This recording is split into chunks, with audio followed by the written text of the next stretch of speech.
ಒಂದು ಚಿಕ್ಕ ಹುಡುಗಿ, 15 ವರ್ಷದ ಹುಡುಗಿ, ಅವಳು ಉಪಯೋಗಿಸಿದ್ದಂಥ ಒಂದು ಸೆಂಟೆನ್ಸ್ ಇದು. ಅದ್ಯಾಕೆ ಇವತ್ತು ನಮಗೆ ಸಣ್ಣದಾಗಿ ಗಾಡಿ ಟಚ್ ಮಾಡ್ಕೊಂಡು ಹೋದ್ರೆ ಹೇಗೆ ರಿಯಾಕ್ಟ್ ಮಾಡ್ತಾರೆ ಕೆಲವರು. ಸೊ ನಾವು ಹಾಗೆ ಯೋಚನೆ ಮಾಡ್ತಾ ಮಾಡ್ತಾ ಮಾಡ್ತಾ ಏನಾಗುತ್ತೆ, ಅದು ಜ್ವರ ನೆಗಡಿ ಆ ಥರ ಏನಾದರೂ ಆದಾಗ ನಾವು ಡಾಕ್ಟರ್ ಹತ್ರ ತಕ್ಷಣ ಹೋಗ್ತೀವಿ.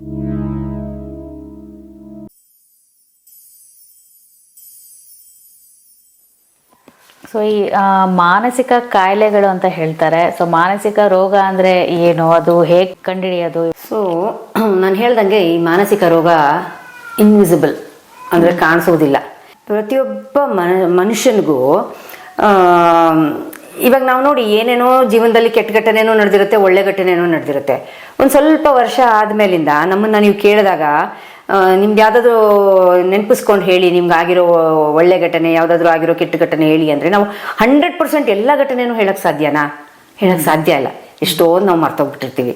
ಅಂದರೆ ತೊಂದರೆ ಆದಾಗಲೂ ಅಷ್ಟೇ ಕೆಲವು ನೆನ್ಪಿಟ್ಕೊಂಡು ಹೇಳ್ಬೋದು, ಕೆಲವು ತುಂಬಾನೇ ನಾವು ಸಫರ್ ಮಾಡಿರೋದು, ತುಂಬಾನೇ ನಾವು ಅನುಭವಿಸಿರುವಂಥದ್ದು ಕೆಲವು ಘಟನೆಗಳನ್ನ ನಾವು ನೆನ್ಪಿಟ್ಕೊಂಡು ನಾವು ಹೇಳ್ಬೋದು ಅಂತೀವಿ. ಇನ್ನು ಕೆಲವನ್ನ ನಾವು ಏನು ಮಾಡ್ತೀವಿ, ನಮಗೆ ಅದು ಸಮರ್ಥವಾಗಿ ನಾವು ಯಾವಾಗ ಅದನ್ನು ನಿಭಾಯಿಸ್ತೀವೋ ಅವಾಗ ನಮಗೆ ಅದು ಹೊಟ್ಟೋಗ್ಬಿಡುತ್ತೆ. ಉದಾಹರಣೆಗೆ ಈ ಡೆಲಿವರಿ ಅನ್ನೋದು ಪ್ರತಿಯೊಬ್ಬ ಮಹಿಳೆನೂ ಡೆಲಿವರಿ ಟೈಮ್ನಲ್ಲಿ ಅನುಭವಿಸೋಕ್ಕಷ್ಟೇ, ಅಪ್ಪ ನಂಗೆ ಇನ್ನೊಂದು ಬೇಡ ಅಂತ ಅನ್ಕೋತಾಳೆ. ಸ್ವಲ್ಪ ವರ್ಷ ಆಗೋಗ್ಬಿಟ್ಮೇಲೆ ಆ ಮಗುದು ನೋಡ್ಕೊಂಡ್ಮೇಲೆ ನಮ್ಗೆ ಅದು ಮರ್ತೇ ಹೋಗಿರುತ್ತೆ. ಆ್ಯಕ್ಚುಲಿ ಅದು ಮರ್ತೇ ಇಷ್ಟೊಂದು ಕಷ್ಟಪಟ್ಟಿದ್ದೀವ ನಾವು ಅಂತ. ಎಷ್ಟೋ ಜನ ಹಂಗೆ ನೋಡಿದ್ರೆ ಪ್ರಪಂಚದಲ್ಲಿ ಯಾರು 2, 3 ಎಲ್ಲ ಮಾಡ್ಕೊಳ್ತಾನೆ ಇರಲಿಲ್ಲ ಅಂತ. ಸೊ ಆಮೇಲೆ ಮನೆಯಲ್ಲಿ ಏನೋ ಒಂದು ಯಾರನ್ನೋ ಕಳ್ಕೊಂಡಿರ್ತೀವಿ, ಆ ರೀತಿ ಎಲ್ಲ ಆಗಿರುತ್ತೆ. ಒಂದು ಸ್ವಲ್ಪ ದಿನ ದುಃಖ ಇರುತ್ತೆ, ಸ್ವಲ್ಪ ವರ್ಷನೇ ದುಃಖ. ಅವ್ರನ್ನ ನಾವು ಮರಿತೀವ? ಖಂಡಿತ ನಾವು ಮರೆಯಲ್ಲ. ಆದರೆ ಅವ್ರನ್ನ ಜೀವನ ಪರ್ಯಂತ ಜ್ಞಾಪಕ ಇಟ್ಕೊಂಡಿರ್ತೀವಿ. ಆದರೆ ಹೋದಾಗ ನಾವು ಹೇಗೆ ರಿಯಾಕ್ಟ್ ಮಾಡಿರ್ತೀವಿ ಅದೇ ಭಾವನೆ ನಿಮ್ಗೆ 10 ವರ್ಷ ಆದಮೇಲೂ ನೀವು ಹಾಗೆ ರಿಯಾಕ್ಟ್ ಮಾಡ್ತೀರಾ? ಸೊ ಅಂದರೆ ಅವತ್ತು ನಿಮಗೆ ಬಂದಿದ್ದಂತಹ ದುಃಖ ಶಮನ ಆಗಿದೆ, ಅದು ಹೋಗಿ ಇವತ್ತು ನೆನೆಸ್ಕೊಂಡಾಗ ನಿಮಗೆ ದುಃಖ ಆಗುತ್ತೆ, ಬಟ್ ಆ ಲೆವೆಲ್ ದುಃಖ ಆಗಲ್ಲ ಅದನ್ನು. ಸೊ ಈ ಥರ ಒಂದು ಸ್ವಿಚ್ ಇದೆ ನಮ್ಮ ಬ್ರೈನಲ್ಲಿ. ಸ್ವಿಚ್ ಇದೆ ಅಂದರೆ ಇಲ್ಲ, ಸ್ವಿಚ್ ಥರ ಆ್ಯಕ್ಟ್ ಮಾಡುತ್ತೆ. ಸೊ ಏನಂತ ಹೇಳಿದ್ರೆ, ಏನೇ ಒಂದು ತೊಂದರೆ ಆದರೂ ಸ್ವಲ್ಪ ದಿನ ನಮಗೆ ಅದರದ್ದು ಎಫೆಕ್ಟ್ ಇರುತ್ತೆ. ಆಮೇಲೆ ಬ್ರೈನು ಆಟೋಮ್ಯಾಟಿಕ್ ಆಗಿ ನಾವು ಅದನ್ನು ಮರೆತು ಅದರಿಂದ ಮುಂದಕ್ಕೆ ಹೋಗ್ತಾ ಇರ್ತೀವಿ. ನಾವು ಅದೇ ಜೀವನ ಅಂತೀವಿ, ನಾವು ಅದನ್ನು ಜೀವನ ಅಂತ ಕರಿತೀವಿ ಅಲ್ವಾ.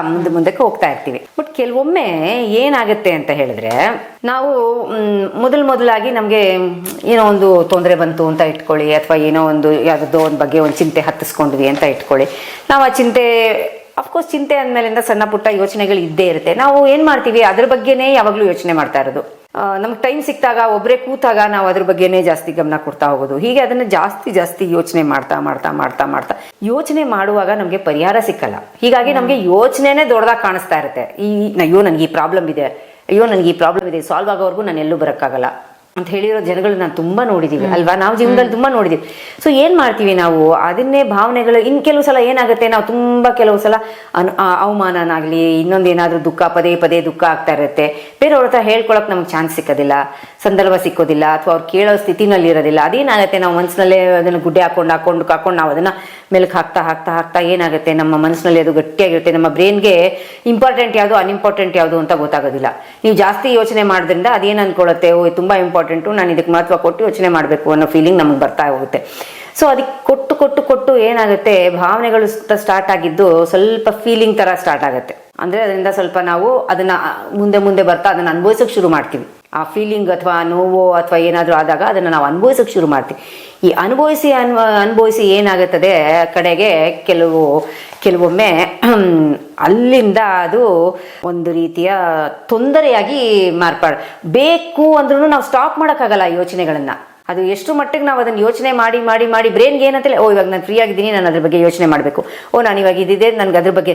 ಸೊ ಅದನ್ನು ನಾವು ಅಭ್ಯಾಸ ಮಾಡ್ಕೊಂಡ್ಬಿಟ್ಟಿರೋದ್ರಿಂದ ನಮಗೆ, ಸೊ ಯಾವುದೇ ನಮಗೆ ಆ ಥರ ಒಂದು ನೆಗೆಟಿವ್ ಥಾಟ್ಸ್ ಬಂದಾಗ ನಾವು ಅದನ್ನು ಅಲ್ಲೇ ಆದಷ್ಟು ಕಟ್ ಮಾಡೋಕ್ಕೆ ಟ್ರೈ ಮಾಡಲಿಲ್ಲ ಅಂತ ಹೇಳಿದ್ರೆ ಅದೇನಾಗುತ್ತೆ, ಗೀಳು ಅಥವಾ ಹ್ಯಾಬಿಟ್ ಆಗುತ್ತೆ. ಅದು ಹ್ಯಾಬಿಟ್ ಆಗ್ತಾ ಓವರ್ ಥಿಂಕಿಂಗ್ ಆದ ತಕ್ಷಣ ನಮಗೆ ಬ್ರೈನ್ಗೆ ರೆಸ್ಟ್ ಸಿಕ್ಕೋದಿಲ್ಲ. ಸೊ ನಾವು ಹಾಗೆ ಯೋಚನೆ ಮಾಡ್ತಾ ಏನಾಗುತ್ತೆ, ಅದು ಒಂದು ಹ್ಯಾಬಿಟ್ ಆಗೋಗ್ಬಿಡುತ್ತೆ. ನಮಗೆ ಬೇಕು ಅಂದ್ರೂ ನಮಗೆ ಸ್ಟಾಪ್ ಮಾಡಲಿಕ್ಕಾಗೋದಿಲ್ಲ ಅಂತ. ಸೊ ಈ ರೀತಿಯ ಒಂದು ಸ್ಥಿತಿಗೆ ಬಂದಾಗ ಬಹಳಷ್ಟು ತೊಂದರೆಗಳು ಕಾಣಿಸ್ಕೊಳ್ಳೋಕ್ಕೆ ಶುರುವಾಗುತ್ತೆ. ಅಂದರೆ ಯಾವಾಗ ಇದು ಮಾನಸಿಕ ತೊಂದರೆ ಅಂತ ನಾವು ಹೇಳ್ತೀವಿ ಅಂತ ಹೇಳಿದ್ರೆ, ನಾವು ದಿನನಿತ್ಯದ ಕೆಲಸ ಮಾಡುವಾಗ ತೊಂದರೆ ಆಗಕ್ಕೆ ಸ್ಟಾರ್ಟ್ ಆಗುತ್ತೆ ನಮಗೆ. ಇಷ್ಟು ದಿನ ಏನಾಗುತ್ತೆ, ಮೈಂಡಲ್ಲಿ ಯೋಚನೆ ಇರುತ್ತೆ, ನಮ್ಮ ಪಾಡಿಗೆ ನಾವು ಕೆಲಸ ಮಾಡ್ಕೊಂಡಿರ್ತೀವಿ, ನಮ್ಮ ತೊಂದರೆಗಳು ನಮ್ಮ ಆಫೀಸಲ್ಲಿ ಕೆಲಸ ಮಾಡೋರಾದರೆ ಆಫೀಸಲ್ಲಿ ಕೆಲಸ, ಮನೇಲಿ ಕೆಲಸ ಮಾಡೋರ್ಗಾದರೆ ಮನೇಲಿ ಕೆಲಸ. ಯಾವಾಗ ನಮಗೆ ಈ ದುಃಖ ಜಾಸ್ತಿ ಆಗುತ್ತೆ, ಅತಿಯಾದ ದುಃಖ, ಅತಿಯಾದ ಸಂತೋಷ, ಅತಿಯಾದ ತೊಂದರೆಗಳು, ಖಿನ್ನತೆ ಯಾವಾಗ ಜಾಸ್ತಿ ಆಗುತ್ತೆ, ಯಾವಾಗ ನಮಗೆ ದಿನನಿತ್ಯದ ಚಟುವಟಿಕೆಗಳಲ್ಲಿ ಕೂಡ ನಾವು ಆಸಕ್ತಿ ಕಳ್ಕೊಂಡು ಹೋಗ್ತಾ ಇರ್ತೀವಿ.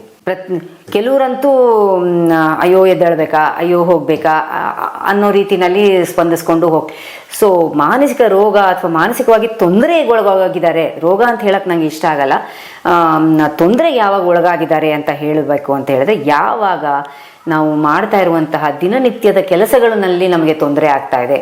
ಅಡುಗೆ ಮಾಡಬೇಕು, ನಮಗೆ ಸರಿಯಾಗಿ ಮೈಂಡ್ ಬರ್ತಾ ಇಲ್ಲ, ಮಾಡಿದ್ರೆ ಕೆಟ್ಟು ಹೋಗ್ತಾ ಇದೆ, ಅಡುಗೆ ಏನು ಹಾಕಿದ್ದೀನಿ ಏನು ಹಾಕಿಲ್ಲ ನಮಗೆ ನೆನಪಿಲ್ಲ, ಏನು ಮಾಡಬೇಕು ಮುನ್ನ ಅನ್ನೋದು ಗೊತ್ತಿಲ್ಲ, ದಾರಿ ತೋರಿಸ್ತಾ ಮುಂದಕ್ಕೆ ದಾರಿ ಯೋಚನೆಗೆ ನಮಗೆ ಪರಿಹಾರ ಹೊಳಿತಾ ಇಲ್ಲ. ಸೊ ಈ ಥರ ನಾವು ಆಮೇಲೆ ಕೈಕಾಲುಗಳು ಆಡಲ್ಲ ಅಂತ ಹೇಳ್ತೀವಿ ಎಷ್ಟೋ ಸಲ ನಮಗೆ ಆತ. ಸೊ ಈ ಥರ ಯಾವಾಗ ನಮ್ಮ ದಿನನಿತ್ಯದ ಚಟುವಟಿಕೆಗಳಿಗೆ ತೊಂದರೆ ಕಾಣಿಸ್ಕೊಳ್ಳೋಕೆ ಶುರುವಾಗುತ್ತೋ ಅದು ದೊಡ್ಡ ಒಂದು ಸೈನ್ ಆಗುತ್ತೆ ನಮಗೆ.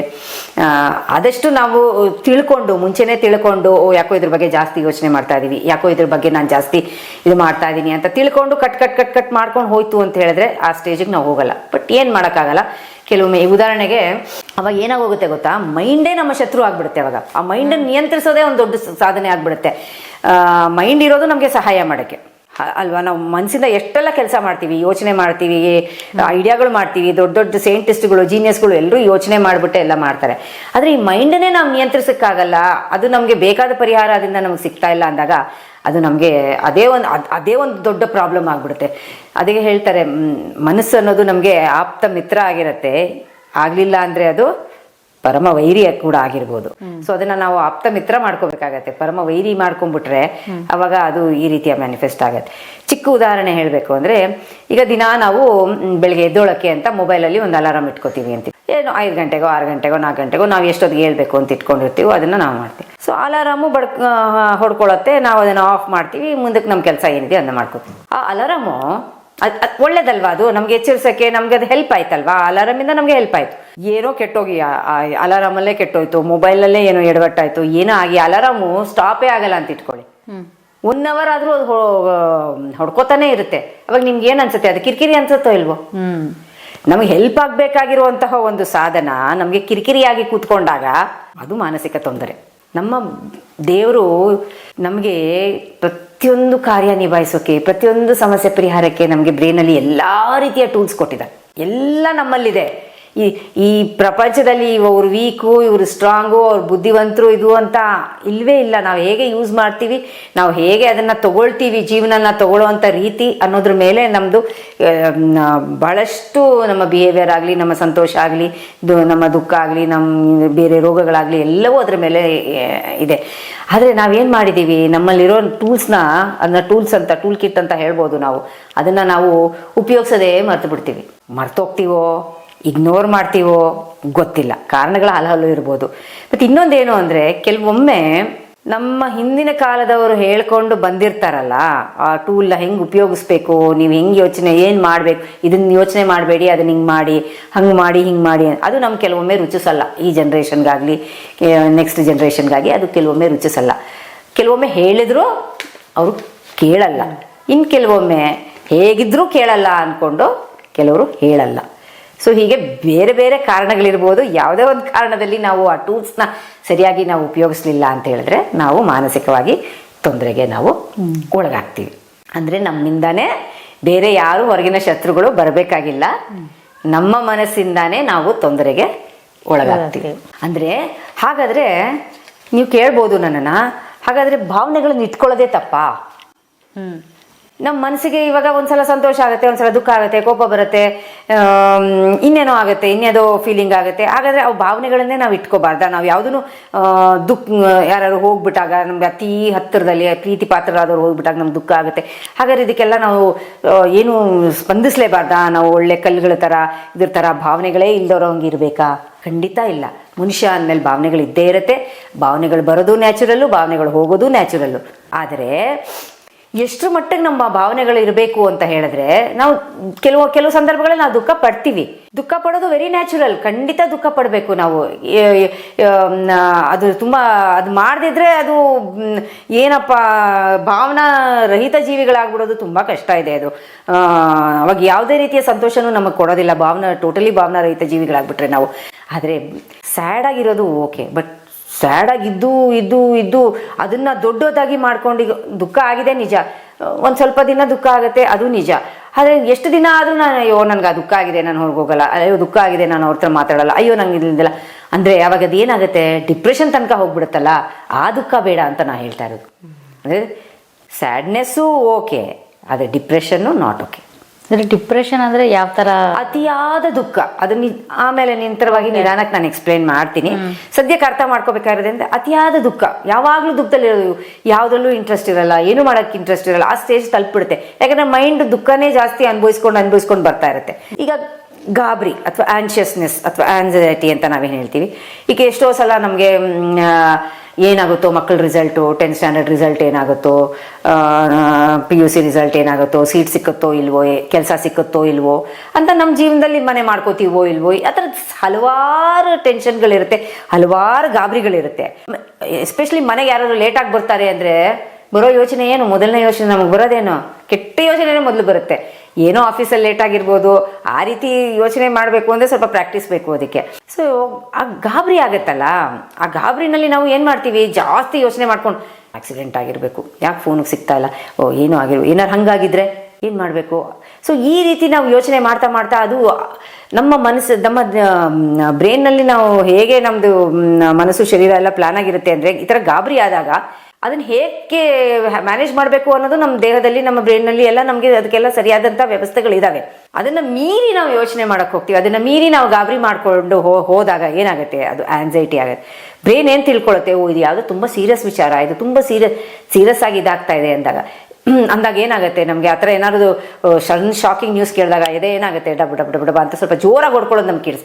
ದಿನನಿತ್ಯದಲ್ಲಿ ಅದು ಹೊಡ್ಕೊಳ್ಳೋದು ನಮಗೆ ಕೇಳಿಸೋದೇ ಇಲ್ಲ. ಬಟ್ ನಮ್ಗೆ ಏನಾದರೂ ಅತಿಯಾದ ಗಾಬರಿಗಳಾದಾಗ ಏನಾಗುತ್ತೆ, ಅವಾಗ ಡಬ ಡಬ ಡಬ ಅಂತ ಹೊಡ್ಕೊಳ್ಳೋದು ನಮ್ಮ ಅನುಭವಕ್ಕೆ ಬರುತ್ತೆ. So that is anxiety. ಆಮೇಲೆ ಅದು ಸಣ್ಣ ಇದಕ್ಕೂ ಪ್ರಾಕ್ಟೀಸ್ ಹಾಗೆ ಮಾಡ್ಕೊಂಡು ಹೋದಾಗ, ಸಣ್ಣದಕ್ಕೂ ಅದು ಟ್ರಿಗರ್ ಆಗ್ತಾ ಹೋದಾಗ ನಮಗೆ ಜಾಸ್ತಿ ಪ್ಯಾಲ್ಪಿಟೇಷನ್ ಥರ ಎದೆನಲ್ಲಿ ನಮಗೆ ಫೀಲ್ ಆಗುತ್ತೆ. ಆ ಸ್ಥಿತಿಗೆ ಹೋಗಬೇಡಿ ಅಂತ ನಾನು ಅದು ಬೇಡ. ಹಾಗಂತ ಗಾಬರಿನೇ ಮಾಡ್ಕೋಬಾರ್ದ, ಖಂಡಿತ ಗಾಬರಿ ಮಾಡ್ಕೋಬೇಕು. ಏನಾಯಿತು ಎತ್ತಾಯಿತು ಅಂತ ನಾವು ವಿಚಾರ ಮಾಡಬೇಕು. ಬಟ್ ಆ ಗಾಬರಿ ಸ್ಟೇಜಿಗೆ ನಾವು ಹೋಗ್ತೀವಲ್ಲ, ಆ ಗಾಬರಿ ಸ್ಟೇಜ್ಗೆ ಹೋಗಿ ಅದರಿಂದನೇ ಒಂದು ಡಿಸಾರ್ಡರ್ ಮಾಡ್ಕೊಳ್ಳೋದು ಬೇಡ. ಹಾಗಂತ ನಾನು ಮೂಡ್ನೇ ಯಾವಾಗಲೂ ಚೆನ್ನಾಗೇ ಇಟ್ಕೊಂಡಿರೋಕ್ಕಾಗತ್ತಾ? ನಮ್ಮ ಮೂಡ್ ಸ್ವಿಂಗ್ ಆಗೋದು ಬೇಡವಾ? ಒಂದೊಂದ್ಸಲ ಇದಿರುತ್ತೆ, ಸಂತೋಷ ಇರುತ್ತೆ, ಒಂದೊಂದ್ಸಲ ದುಃಖ ಇರುತ್ತೆ. ಏನೂ ನಾವು ಅಷ್ಟೊಂದು ಇದು ಮಾಡಬಾರ್ದ ಅಂದರೆ, ಹೌದು ಮನುಷ್ಯ ಅಂದಮೇಲೆ ಬೇರೆ ಬೇರೆ ಥರ ಒಂದಿನ ಮೂಡ್ ಖಂಡಿತ ಇರುತ್ತೆ, ಇರಲ್ಲ, ಎಲ್ಲ ಓಕೆ, ಅದನ್ನು ನಿಯಂತ್ರಿಸ್ಬೋದು, ಅದು ಬೇರೆ ವಿಚಾರ. ಬಟ್ ಆ ಮೂಡು ವ್ಯತ್ಯಾಸ ಆಗೋದು ಸಹಜ. ಆದರೆ ಆ ಮೂಡ್ ಎಷ್ಟು ಮಟ್ಟಿಗೆ ವ್ಯತ್ಯಾಸ ಆಗಬಾರ್ದು ಅಂತ ಹೇಳಿದ್ರೆ, ಅದು ಒಂದು ರೋಗದ ರೀತಿ. ಅಂದರೆ ಕೆಲವರು ಕೋಪ ಬಂದಾಗ ನೀವು ನೋಡಿರಬೇಕು, ಸಿಕ್ಕಿದಂಗೆ ತುಳಿದಾಕ್ಬಿಡೋದೆ. ಅದ್ಯಾಕೆ ಇವತ್ತು ನಮಗೆ ಸಣ್ಣದಾಗಿ ಗಾಡಿ ಟಚ್ ಮಾಡ್ಕೊಂಡು ಹೋದ್ರೆ ಹೇಗೆ ರಿಯಾಕ್ಟ್ ಮಾಡ್ತಾರೆ ಕೆಲವರು? ಹೌದು, ಕೊಲೆಗಳು ನಡೆದೋಗಿದೆ, ಮರ್ಡರ್ಗಳು ನಡೆದೋಗಿದೆ, ಗಾಡಿ ಟಚ್ ಆಗಿದೆ ಅಲ್ವಾ? ಆ ಸ್ಟೇಜಿಗೆ ಹೋಗಬಾರ್ದು, ಆ ರೀತಿಯ ಉದ್ರೇಕದ ಸ್ಟೇಜ್ಗೆ ನಾವು ಹೋಗಬಾರ್ದು. ಇನ್ನು ಕೆಲವರು ದುಃಖ ಅಂದರೆ ತೀರಾ ದುಃಖ, ಕೋಪ ಅಂದರೆ ತೀರಾ ಕೋಪ, ಖುಷಿ ಅಂದರೆ ಅತಿಯಾದ ಖುಷಿ. ಕೆಲವ್ರು ನಗದು ನೋಡಬೇಕು ಹೇಗೆ ಇದು ಮಾಡ್ತಾರೆ ಅಂತ ಹೇಳ್ಬಿಟ್ಟು ನಿಲ್ಸಕ್ಕೆ ಆಗಲ್ಲ ಕೆಲವ್ರಿಗೆ ನಗದಕ್ಕೆ, ಆ ಥರನೂ ಇರ್ತಾರೆ ಕೆಲವರೆಲ್ಲ. ಸೊ ಎಲ್ಲರೂ ಒಂದು ಅನುಭವಿಸಿದಾಗ, ನಿಯಂತ್ರಣವಾಗಿ ಅನುಭವಿಸಿದಾಗ ಹೆಚ್ಚು ಸಂತೋಷ ಕೊಡುತ್ತೆ. ಉದ್ರೇಕದ ಸ್ಥಿತಿಗಾಗಲಿ, ಆ ರೀತಿಯ ತೊಂದರೆ ಬರೋ ಸ್ಥಿತಿಗಾಗಿ ನಾವು ಈ ಥರ ಒಂದು ಸ್ಥಿತಿ ತಲುಪಿದಾಗ ನಾವು ಅದು ಮಾನಸಿಕವಾಗಿ ತೊಂದರೆ ಆಗಿದೆ ಅಂತ ನಾವು ಹೇಳ್ತೀವಿ. ಅಂದರೆ ಎಷ್ಟು ದಿವಸದವರೆಗೂ ಅವರು ಆ ಥರ ಡಿಪ್ರೆಸ್ ಇದ್ರೆ ತೊಂದರೆ ಅಂತ ನಾವು ಪರಿಗಣಿಸ್ಬೋದು? ಮೇಡಮ್ ಏನಾಗತ್ತೆ ಅಂತ ಹೇಳಿದ್ರೆ, ಅದು ಇಷ್ಟೇ ದಿವಸ ಆ ಥರ ಏನಿಲ್ಲ, ಇಲ್ಲ ಇದೆ ಎಲ್ಲ ಇದೆ. ಇನ್ನೊಂದು ಏನಾಗುತ್ತೆ ಅಂದರೆ, ಜ್ವರ ನೆಗಡಿ ಆ ಥರ ಏನಾದರೂ ಆದಾಗ ನಾವು ಡಾಕ್ಟರ್ ಹತ್ರ ತಕ್ಷಣ ಹೋಗ್ತೀವಿ, ನಮಗೆ ಗೊತ್ತು ಮೆಡಿಸಿನ್ ತಗೋಬೇಕು ಅಂತ ಹೇಳ್ಬಿಟ್ಟು. ಆದರೆ ಈ ಥರ ನಮ್ಮ ಭಾವನೆಗಳಿಗೆ ತೊಂದರೆ ಆದಾಗ ನಮಗೆ ಅರಿವಾಗೋದಿಲ್ಲ ಎಷ್ಟು ಸಾಕಾಗತ್ತೆ, ಎಷ್ಟು ನಮಗೆ ಇದು ಅಂತ. ಅದೊಂದು ಅಭ್ಯಾಸ ಆಗ್ಬಿಟ್ಟಿರುತ್ತಲ್ಲ, ಅಯ್ಯೋ ದಿನ ಬೆಳಗಾದ್ರೆ ನನಗಿದೆ ಕತೆ ಅಲ್ವಾ, ನಾನಿದು ನಮಗೂ ಅಷ್ಟೇ ಒಂದು ಅದು ಜಾಸ್ತಿ ಆಗ್ತಾನೂ ಹೋಗುತ್ತೆ. ಅಕ್ಷಮತೆ ಅಥವಾ ಕೆಪಾಸಿಟಿ ಅನ್ನೋದು ಏನಿರುತ್ತೆ ನಮಗೆ ಅದು ಸಹಿಸುವಂಥದ್ದು ಶಕ್ತಿ ಜಾಸ್ತಿನೇ ಆಗ್ತಾ ಹೋಗುತ್ತೆ. ಬಟ್ ಯಾವಾಗ ಅದು ಆಗಲ್ಲ. ಇದು ಒಬ್ಬೊಬ್ಬರದ್ದು ಒಂದೊಂದು ಲಿಮಿಟ್ ಅಂತ ಇರುತ್ತೆ. ಕೆಲವ್ರಿಗೆ Generally ಜಾಸ್ತಿ ತಡೆಯುವಂಥ ಶಕ್ತಿ ಇರುತ್ತೆ. ಕೆಲವ್ರು ನೋಡಿ, ನೀವು ಚಿಕ್ಕ ನೋವಾದರೂ ಎಷ್ಟು ದೊಡ್ಡ ಗಲಾಟೆ ಮಾಡ್ಬಿಡ್ತಾರೆ. ಇನ್ನು ಕೆಲವರು ಎಷ್ಟು ದೊಡ್ಡದು ತೊಂದರೆ ಬಂದರೂ ಒಂಥರ ಕಾಮಾಗಿರ್ತಾರೆ ಅಥವಾ ಒಂದು ಸಹಿಸ್ಕೊಳ್ಳೋ ಶಕ್ತಿ ಪಡ್ಕೊಂಡಿರ್ತಾರೆ. ಸೊ ಕೆಲವೆಲ್ಲ ಒಂದೊಂದು ಇದಾಗುತ್ತೆ. ಬಟ್ ಆದರೂ ಅವ್ರನ್ನ ನಾವು ಮಾನಸಿಕವಾಗಿ ಇವ್ರಿಗೆ ತೊಂದರೆ ಆಗಿದೆ ಅಂತ ಹೇಳಬೇಕು ಅಂದರೆ, ಈಗ ಉದಾಹರಣೆಗೆ ಯಾರೋ ಹತ್ತಿರದವ್ರನ್ನ ನಾವು ಕಳ್ಕೊಂಡಿರ್ತೀವಿ, ಅವ್ರ ಬಗ್ಗೆ ಅವ್ರ ದುಃಖದಲ್ಲಿರ್ತಾರೆ. ಅದು ಸಹಜ. ಒಂದು ವಾರ ಆಗುತ್ತೆ, 15 ದಿನ ಆಗುತ್ತೆ, 1 ತಿಂಗಳಾಗುತ್ತೆ, 2 ತಿಂಗಳ ಹತ್ರ ಆಗ್ತಾ ಇರುತ್ತೆ. 1 ವರ್ಷನೂ ಆಗುತ್ತೆ. 1 ವರ್ಷ ಆದರೂ ಕೂಡ ಅದು ನ್ಯಾಚುರಲ್ಲೇ, 2 ವರ್ಷ ಆದರೂ ನ್ಯಾಚುರಲ್ಲೇ. ಆದರೆ ಅದಕ್ಕಿಂತ ಹೆಚ್ಚಾದಾಗ ಅದು ತೋರಿಸ್ಬೇಕಾಗಂತಹ ಒಂದು ಸ್ಥಿತಿ. ಅಂದ್ರೆ 2 ವರ್ಷದವರೆಗೂ ನಾವು ಇಟ್ಸ್ ನಾರ್ಮಲ್ ಅಂತ ಹೇಳಿ. ಯಾಕಂದ್ರೆ ಕಡಿಮೆ ಆಗ್ತಿರಬಹುದು. ಯಾಕಂದ್ರೆ ಒಬ್ಬೊಬ್ಬರ ಕೆಪಾಸಿಟಿ ಒಂದೊಂದಿರುತ್ತೆ. ನಾವು ಹೇಗೆ ನಮ್ಮ ಭಾವನೆಗಳನ್ನ ನಾವು ಮ್ಯಾನೇಜ್ ಮಾಡ್ತೀವಿ ಅನ್ನೋದು ಅವ್ರವ್ರ ಕೆಪಾಸಿಟಿ ಮೇಲೆ ಹೋಗ್ತಾ ಇರುತ್ತೆ. ಬಟ್ ಆದರೂ ಇಷ್ಟು ದಿನ ಆದರೂ ಕೂಡ ಅದು ಹೋಗಲಿಲ್ಲ ಅಂತ ಹೇಳಿದಾಗ ಅದು ಇದಾಗ್ತಾ ಹೋಗುತ್ತೆ. ಸೊ ಅದೇ ರೀತಿ ಈ ಡಿಪ್ರೆಷನ್ ಅಥವಾ ಒಂಥರ ಯಾರ ಜೊತೆನೂ ಬೆರಿದಿರನೇ ಕೂತಿದ್ದಾರೆ, 1 ದಿನ ಸರಿ 2 ದಿನ ಸರಿ ಇದೇ ರೀತಿ ಇದು ಮಾಡ್ಕೊಂಡು 30 ದಿನ 60 ದಿನ ಆ ಥರ ಆದಾಗ, ಅಂಥ ಟೈಮಲ್ಲಿ ಒಂದು 60 ದಿನದವರೆಗೂ 2 ತಿಂಗಳವರೆಗೂ ಬಂತು ಅದು ಅಂತ ಹೇಳಿದಾಗ ಅದು ಸ್ವಲ್ಪ ಚಿಂತೆ ಪಡಬೇಕಾದಂಥ ವಿಚಾರ. ಆವಾಗ ನಾವು ಮುಖ್ಯವಾಗಿ ಏನು ಅಂತ ಹೇಳಿದ್ರೆ ನಾವು ಗಮನಿಸ್ತಾ ಇರಬೇಕು. ಇದು ಅವ್ರ ಗಮನಕ್ಕೆ ಬರಬಹುದು. ಅವ್ರ ಗಮನಕ್ಕೆ ಬರ್ದಿದ್ದಾಗ ಅವ್ರ ಹತ್ರದವ್ರು ಇರ್ತಾರೆ ಸುತ್ತಮುತ್ತ. ಈಗ ಉದಾಹರಣೆ, ಮಕ್ಕಳು ಏನಾದ್ರು ತೊಂದರೆ ಒಳಗಾಗಿದ್ದಾರೆ ಅಂದರೆ ಅವ್ರ ತಂದೆ ತಾಯಿಗಳ ಗಮನಿಸ್ಬೇಕು. ಹಾಗೆ ಗಂಡ ಹೆಂಡತಿನಲ್ಲಿ ಯಾರಿಗಾರು ಬಂತು ಅಂದರೆ ಗಂಡ ಬಂದಾಗ ಹೆಂಡತಿ ಗಮನಿಸ್ತಾ ಇರಬೇಕು. ಹತ್ತಿರದವರು ರಿಲೇಟಿವ್ಸ್ಗಳಾಗಿರ್ಬೋದು. ಆ ರೀತಿ ಯಾರಿಗಾದ್ರೂ ಗಮನಕ್ಕೆ ಕೆಲವು ಇವರು ಮುಂಚೆಗಿಂತ ಬೇರೆ ರೀತಿಯಲ್ಲಿ ಬದಲಾಗಿದ್ದಾರೆ, ಮುಂಚೆಗಿಂತ ಡಿಫ್ರೆಂಟ್ ಆಗಿ ಏನೋ ಬಿಹೇವ್ ಮಾಡ್ತಿದ್ದಾರೆ ಅಂತ ಅನ್ನಿಸ್ದಾಗ ಒಂದು ಸಲ ಅದನ್ನು ಪರೀಕ್ಷೆ ಮಾಡಬಹುದು. ಯಾಕೆ ಇವತ್ತು ಈ ಮೆಂಟಲ್ ಹೆಲ್ತ್ ಅವೇರ್ನೆಸ್ ಡೇ ಮತ್ತು ಯಾಕೆ ಇಷ್ಟೆಲ್ಲ ಅವೇರ್ನೆಸ್ ಕೊಡೋ ಟಾಕ್ ಮಾಡ್ತಾ ಇದ್ದೀವಿ ಅಂತ ಹೇಳಿದ್ರೆ, ಇಷ್ಟೆಲ್ಲ ತೊಂದರೆಗಳಿದ್ದಾವೆ, ಇಲ್ಲ ಅಂತ ಹೇಳಲ್ಲ. ಆದರೆ good news is that lot of them are treatable. ಕೆಲವನ್ನೆಲ್ಲ ನಾವು ಟ್ರೀಟ್ ಮಾಡ್ಬೋದು. ಅದಕ್ಕೆ ಎಫರ್ಟ್ ಹಾಕಬೇಕಾಗತ್ತೆ, ಕೋಆಪ್ರೇಷನ್ ಬೇಕಾಗತ್ತೆ. ಮೆಡಿಸಿನ್ಸ್ಗಳು ಕೂಡ ಇದೆ. ಕೆಲವಕ್ಕೆ ಮೆಡಿಸಿನ್ ಕೊಡಬೇಕಾಗತ್ತೆ, ಕೆಲವು ಮೆಡಿಸಿನ್ಗಳಿಂದ ಸರಿ ಕೂಡ ಮಾಡಬಹುದು. ಸೊ ಆದ್ದರಿಂದ ಇರೋ ಫೆಸಿಲಿಟಿನ ಅನುಭವಿಸ್ಕೊಂಡು ಯಾಕೆ ಅದರಿಂದ ಸಫರ್ ಮಾಡ್ತಾ ಇರಬೇಕು? ಅದರಿಂದ ಈಚೆ ಬಂದು ಅವರು ಒಂದು ಒಳ್ಳೆ ಜೀವನನ ಮಾಡಲಿ. ಇವತ್ತು ಇಂಡಿಯಾದಲ್ಲಿ ಆಲ್ಮೋಸ್ಟ್ 14% 13.7% ಏನೋ ಅಷ್ಟು ಜನಗಳು ಮಾನಸಿಕವಾಗಿ ತೊಂದರೆಗೆ ಒಳಗಾದವರು ಅಂಥೇಳಿ ಇದನ್ನ ಕಮ್ಮಿ ಮಾಡಬೇಕು, ಇದರ ಅವೇರ್ನೆಸ್ ಮಾಡಬೇಕು ಅಂತ ಹೇಳ್ಬಿಟ್ಟು ಈ ರೀತಿಯ ಒಂದು ಇದು ನಡೀತಾ ಇದೆ. ನೋಡಿ, ಮಕ್ಕಳಲ್ಲಿ ಕೆಲವ್ರಿಗೆ 28% ಆಫ್ ದ ಮಕ್ಕಳು ಅಂದರೆ 28% ಅಂದರೆ ಈ 13% ಇದನ್ನಲ್ಲೇ 28% ಜಾಸ್ತಿ ಮಕ್ಕಳು ಮತ್ತು ಕೆಲವರು older generation people, younger generation, ಪ್ರತಿಯೊಂದು ಕ್ಯಾಟಗರಿಗೂ ಅವ್ರವ್ರದೇ ಆದಂತಹ ಸಮಸ್ಯೆಗಳಿದ್ದಾವೆ, ಅವ್ರವ್ರದೇ ಆದಂತಹ ಒಂದು ಫೀಲಿಂಗ್ಸಿಂದ ಅವರು ಈ ರೀತಿಯ ತೊಂದರೆಗೆ ಒಳಗಾಗ್ತಾರೆ. ಅದರಿಂದ ಇದರಲ್ಲಿ ಇವ್ರಿಗೆ ವಯಸ್ಸಾಗೋಗಿದೆಯಪ್ಪ, ಇವ್ರಿಗೆ ಜೀವನ ತುಂಬ ನೋಡ್ಬಿಟ್ಟಿದ್ದಾರೆ, ಇವ್ರಿಗೇನೂ ಬರಲ್ಲ, ಆಗೋದಿಲ್ಲ. ಹಾಗೆ ಪರಿಸ್ಥಿತಿ ಬದಲಾಗ್ದಂಗೆ ನಮ್ಮ ಮನಸ್ಥಿತಿ ಬದಲಾಗ್ತಾ ಹೋಗುತ್ತೆ. ನನಗೊಂದು ಕೇಸ್ ಬಂದಾಗ ಒಂದು ಚಿಕ್ಕ ಹುಡುಗಿ, 15 ವರ್ಷದ ಹುಡುಗಿ, ಅವಳು ಉಪಯೋಗಿಸಿದ್ದಂಥ ಒಂದು ಸೆಂಟೆನ್ಸ್ ಇದು. ಏನಮ್ಮ, ಏನಂದರೆ ಹೇಗಿದೆಯಮ್ಮ, ಏನು ಅಂತ ಹೇಳಿದಾಗ, ನನ್ನ ಮನಸ್ಥಿತಿ ಚೆನ್ನಾಗಿಲ್ಲ. ಯಾಕೆಂದರೆ ಪರಿಸ್ಥಿತಿ ಚೆನ್ನಾಗಿಲ್ಲ, ಮನಸ್ಥಿತಿನೂ ಚೆನ್ನಾಗಿಲ್ಲ ಅಂತ ಹೇಳ್ತು ಆ ಹುಡುಗಿ. 15 year old ಹುಡುಗಿ ಅಂತ. ಪರಿಸ್ಥಿತಿ ಬದಲಾಗಿ ಹೋಗ್ತಾ ಇದ್ದಂಗೆ ನಮ್ಮ ಮನಸ್ಥಿತಿ ಕೂಡ ಬದಲಾಗ್ತಾ ಹೋಗುತ್ತೆ. ಚಿಕ್ಕ ಮಕ್ಕಳಿಗೆ ಅಂತ ಹೇಳಿದ್ರೆ 5 ವರ್ಷದ ಮೇಲ್ಪಟ್ಟವ್ರಿಗೆ ಯಾವುದೇ ರೀತಿಯ ಸಮಸ್ಯೆಗಳು, ಓದೋದ್ರಲ್ಲಿ ಕಷ್ಟ ಆಗ್ಬೋದು, ಆ ರೀತಿ ಅಟೆನ್ಷನ್ ಸಿಗ್ತೇ ಇರ್ಬೋದು, ತಂದೆ ತಾಯಿಗಳಿಗೆ ಕೆಲಸ ಹೋಗ್ತಾರೆ, ಈ ರೀತಿ ಬೇಕಾದಷ್ಟು ಕಾರಣಗಳು ಇದಾಗ್ತಾ ಹೋಗುತ್ತೆ. ಮಧ್ಯ ವಯಸ್ಸರಿಗೆ ಅವ್ರಿಗೆ ಆಫೀಸ್ ತೊಂದರೆಗಳು, ಸಂಪಾದನೆ, ಫೈನಾನ್ಸು ಆ ರೀತಿ ಅವ್ರಿಗೆ ಕೆಲವೆಲ್ಲ ತೊಂದರೆಗಳು ಅವ್ರಿಗೆ ಆಗ್ತಾ ಹೋಗುತ್ತೆ.